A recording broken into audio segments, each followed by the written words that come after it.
Hey cruise family, it is your cruising cousin Kimberly, and I'm here to share 10 of my money saving tips with you for cruising. My tried and true tips with you.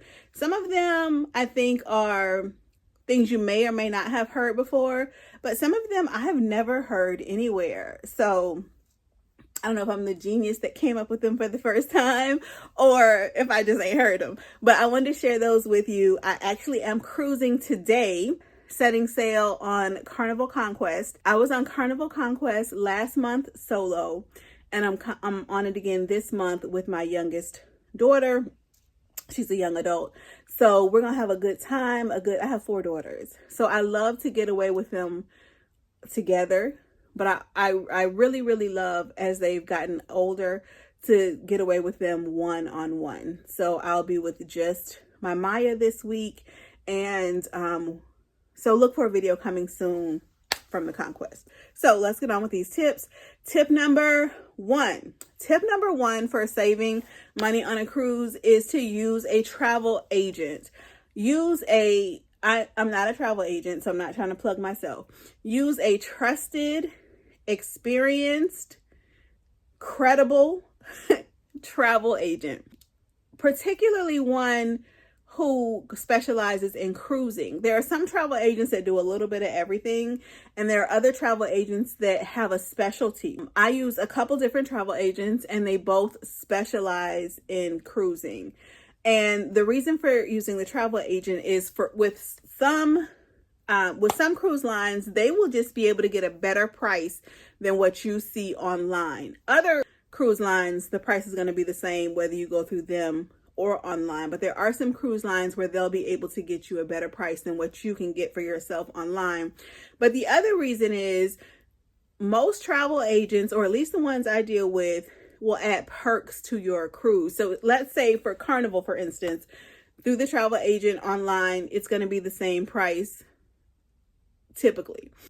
But let's say it is the same price. The travel agents that I deal with anyway will add things on little perks like a $50 onboard credit, which is like kind of like a gift card that you use on board. A $50 onboard credit. They'll send chocolate covered strawberries to your room. If it's your birthday, they will send a birthday cake to your room. Anniversary, they'll send a cake to you. They can send you t-shirts. I have one right here. Oh my goodness. I didn't plan to show this. I was packing for my cruise. Don't tell nobody, okay? I was packing for my cruise this morning. The cruise that leaves today. But this is one of the travel agents I use. And they sent me a couple of t-shirts that I can wear on board. So they'll send you little extras, and that saves you money, because if they give you $50 on board credit, $25 on board credit, whatever it is, that's money you don't have to spend on the ship. But like I said, other times they can actually get you a better cruise fare. So book with a reputable, experienced travel agent, not just anybody that you found, on Blue Ivy's internet. A reputable, experienced travel agent. Number 2 is to join cruise groups. This is a tip I've never seen anywhere, okay? But it's a very good tip. Join cruise groups. So you book your cruise, like let's say today my cruise is January 6th. You book your cruise, then you go to Facebook, and in the search bar, you put in the name of your ship that you're sailing on. So if you're sailing on Carnival Venezia, January 6th, you put that in the search bar and a group will come up. Now, if you book way far in advance, you might have to make the group. You might be the person that makes the group. But every cruise I've gone on, this is my 24th cruise. No, this is not true, because I didn't start doing this until maybe 8 cruises in. So let's say for the past 16 cruises, I've been able to find a cruise group for the cruise that I'm sailing. Join that cruise group. Let me tell you how that can save you money. Without fail, every cruise group that I'm in, you see posts when you get on the ship of somebody that says, Does anybody have any medicine for cramps? I'm cramping really bad.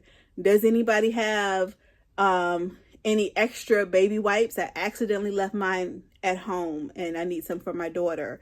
Does anybody have any extra Tylenol? Does anybody have any extra whatever, whatever it is? Oh, every cruise. Does anybody have anything for motion sickness? And people in the cruise group say, yeah, I'm in cabin 8414. I can, you can come by and get it. Or yeah, I have some, I'm heading to the main dining room. I can drop it off to you, or you can meet me there. Without fail. These things are so expensive in the sundry store, like the necessity store on Carnival. They're triple and quadruple the price that you're going to pay at home. So just to be in that group and be able to have like your little community that you can ask for things instead of having to pay ridiculous prices. Now, I should have made that tip number 3 and made this one tip number 2, but I'll just do them backwards and you'll get the point. Tip number 3 is going to be to make sure that you bring all of your little essentials that you think that you'll need. Even down to sunglasses. Don't buy sunglasses on the ship where they're going to be overpriced. Buy sunglasses at home from Walmart. If you're really on a budget, sis, Dollar Tree has sunglasses, okay? You might lose them anyway on the cruise ship. So all those little things that you think you're going to need, pre-pack them. Don't wait until you get on this ship to buy those things. So that's going to be tip number 3. But then remember, tip number 2 is we all forget things. We all overlook things. There are things that we didn't realize that we're going to need, that we need. Like in my last cruise group, somebody said, does anybody have an earring back? I lost the back to my earring. And somebody said, I have some. We even, on our last Halloween cruise, somebody posted that, does anybody have any extra candy that they're willing to let my little girl have? She didn't get as much as she thought because they trick-or-treated on the ship. Trick-or-treating, she's a little bit upset. And a lot of people said, I have candy, I'm in cabin such and such. We had candy. We told them what cabin we were in, that we would leave some candy on the door for them to come by and get with their daughter. So join your cruise group. That's one of my pro tips for saving money, just for having a better cruise experience, period. You'll meet friends to hang out with on the ship, but it also can save you money. Because I'm telling you, without fail, once you get on the ship, people forgot things. And rather than go spend their hard-earned money paying 3 and 4 times the price at home than they would pay at home, they're just able to ask in the group and somebody's able to help them. Money saving tip number 4, cruise in the off season. And my definition of off season is anytime children are in school is a good time to cruise and save money. Anytime they're in school. I very rarely cruise when children are out of school. And it started because we homeschooled. So that was perfect for us.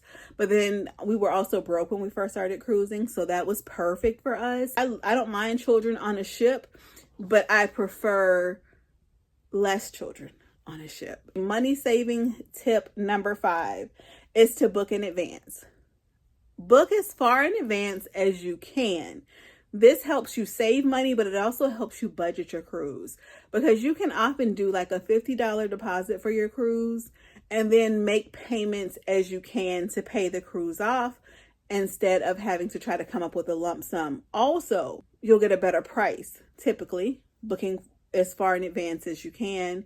So not just the better price, but also the ability to not have to come up with a lump sum to pay your cruise off.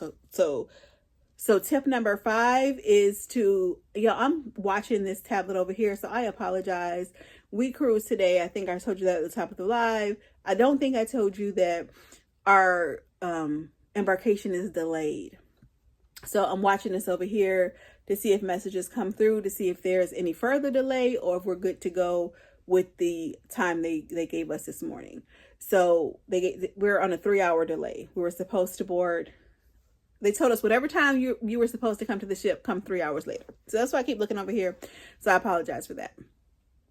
So that's tip number 5, is to book as far in advance as you can, because You'll get a better price booking further in advance, typically, and also it helps you budget your cruise. Tip number 6 is going to be to purchase certain things ahead of time.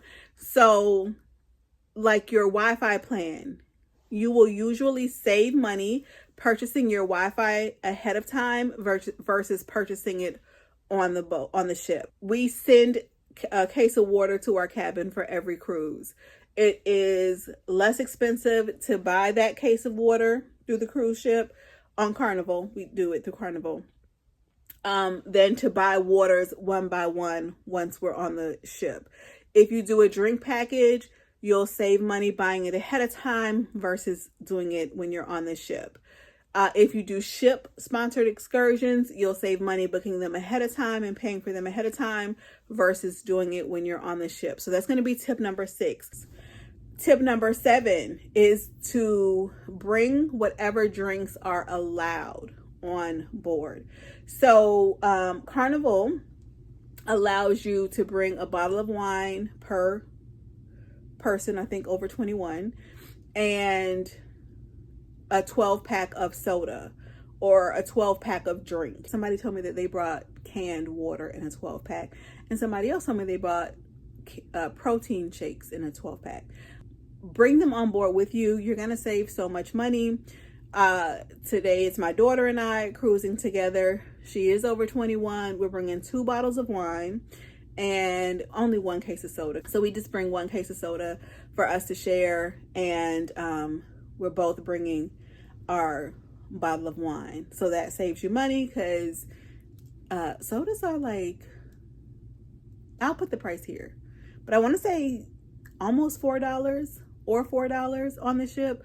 So I'll put the price here of what they are. So you can bring those on the ship. You have to carry them on with you though. Don't put them in your luggage. Whatever cruise company you're sailing with, check what their policies are and bring whatever drinks that you can bring on the ship with you. You can also bring sealed snacks with you.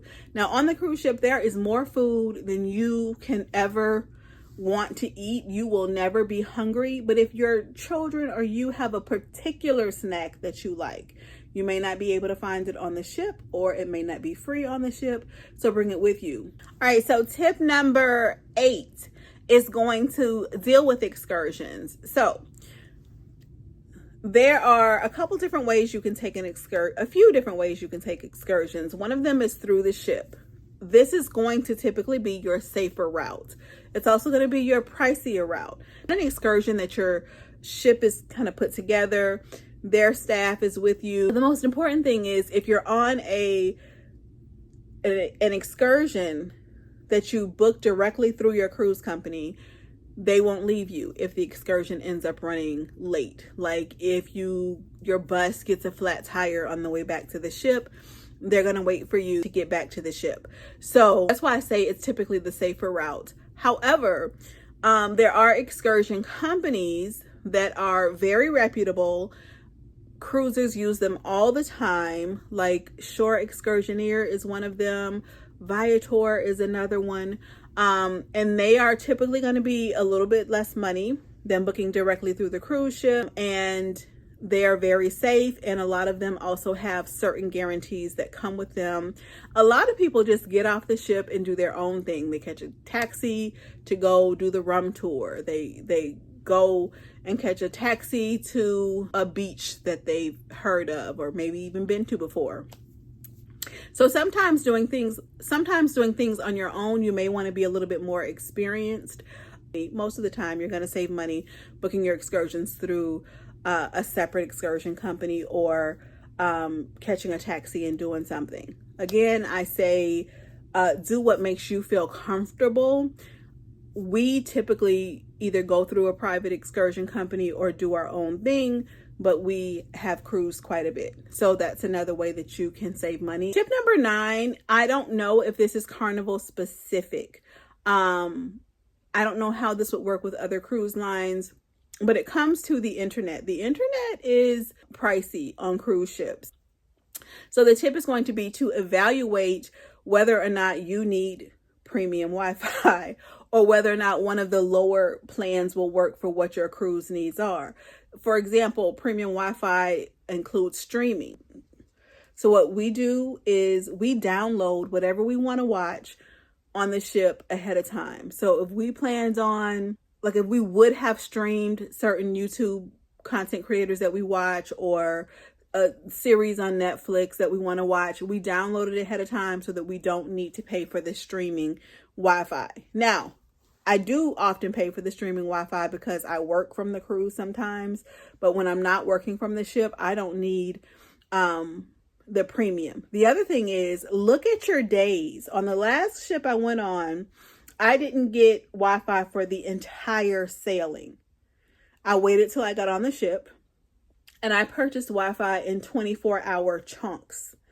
So, and this saved me about half of the money. I needed premium Wi-Fi because I was working from the ship, but I didn't need it every day. So instead of buying the entire package for the entire sailing, day one of the cruise, you're in port until, like I got on the ship at about 1. We didn't set sail until about 4:30, I think. So during that time, I didn't need any of their Wi-Fi, right? Because in the port of Miami. It was also the first day of the cruise. So I didn't feel like I needed to have a Wi-Fi plan for day one because we set sail at 4:30. I'm going to go have dinner. I'm going to go see some karaoke. I might go do a couple things. And then I'm going to wrap it up kind of early. I think I went to bed like 10. I didn't feel like I needed Wi-Fi for just those few hours. And when you pay for Wi-Fi for day one, you're paying for Wi-Fi from the time you get on the ship until, midnight. So I felt like just for the few hours that I would maybe want Wi-Fi for that day, I didn't need to pay for a day worth of Wi-Fi for those few hours. Does that make sense? Day 2 on that sailing was a sea day. So I got Wi-Fi for day 2. So what I did was I got up, I got dressed on day 2, I went and got breakfast, and then I got Wi-Fi. So I ended up getting Wi-Fi around 11:30, 12, and so it lasted till 11:30, 12 the next day. Okay, so I got Wi-Fi day 2. Day 3, we were in Nassau. I'm good. I don't need to have the ship's Wi-Fi plan when I'm in Nassau through my not my internet carrier, my phone carrier. I'm with T-Mobile. I'm good. I can use my regular T-Mobile. So I didn't need Wi-Fi day 3. I had it up until about 11:30, 12 of day 3. But beyond that, I didn't need it. We were in Nassau. I did everything that I needed to do. I think all aboard I think we got back on the ship like 3:30. And then again, for just those few hours, I'm not going to pay for a whole day worth of Wi-Fi. We were back on the ship, I think 3:30. We probably set sail about 4:30 because I think we set sail a little bit late. Maybe people were late coming back. I don't know. We set sail a little bit late. So just from 4:30 to 10, I'm not going to pay for a whole day of Wi-Fi just to be able to have it for like, what's that, 5.5 hours? Do you understand what I'm trying to say? I hope I'm explaining this well. So I did not get Wi-Fi for day 3. That night I got Wi-Fi to do a Zoom. I think I got Wi-Fi around 10 o'clock that night. So I got Wi-Fi, I think at 10 o'clock that night. And that took me through the next night, which was the final day of the cruise. So the next night we were in Princess Cays. So I had Wi-Fi from 10 o'clock, day 3, until 10 o'clock at night, day 3, till 10 o'clock p.m., day 4. And so then after 10 o'clock on day 4, I did not have Wi-Fi, but I was going to bed and I was getting up and getting off the ship at 7 or 7:30, 8 o'clock the next morning. That sounded confusing. I wish I was like really good at like technology and I could do a little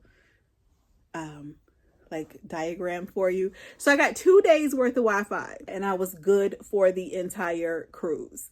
Pockets of hours here and here and here where I did not have Wi-Fi.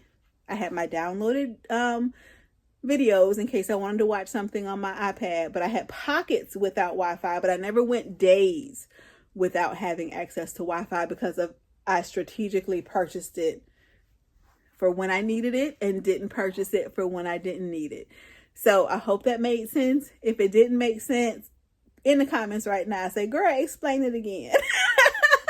And I'll do another whole video explaining it again, and maybe get one of my daughters to make a diagram because they're better with technology than me. Look at your Wi-Fi needs and purchase Wi-Fi accordingly. Don't just purchase the whole week at premium because you think you're going to need the whole week at premium. The other thing is, if you needed like a day of premium and then another day you're just good with social, you can switch it up like that. But look at it ahead of time. Sometimes it makes sense to buy the package.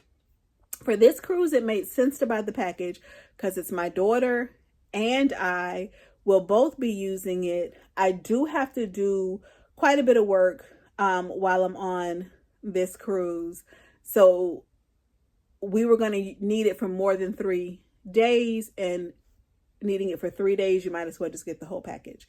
So for this cruise, it makes sense, but look at your needs and plan accordingly. Be strategic. Be strategic. My tip number 10, if you are a casino player, is to check out the cruise lines and what they and do a little research, do a little Googles.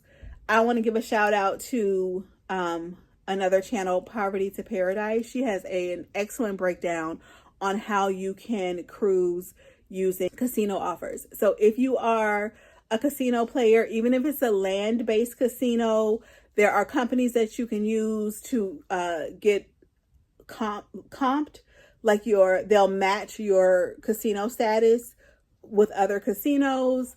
So if you use the casinos on land, check out, I think the company is called You Are Comped, and I've signed up with them, but I haven't used them, so I can't really recommend, but check them out. They may have competitors that do the same thing. I'm not promoting them. I'm just giving you an example.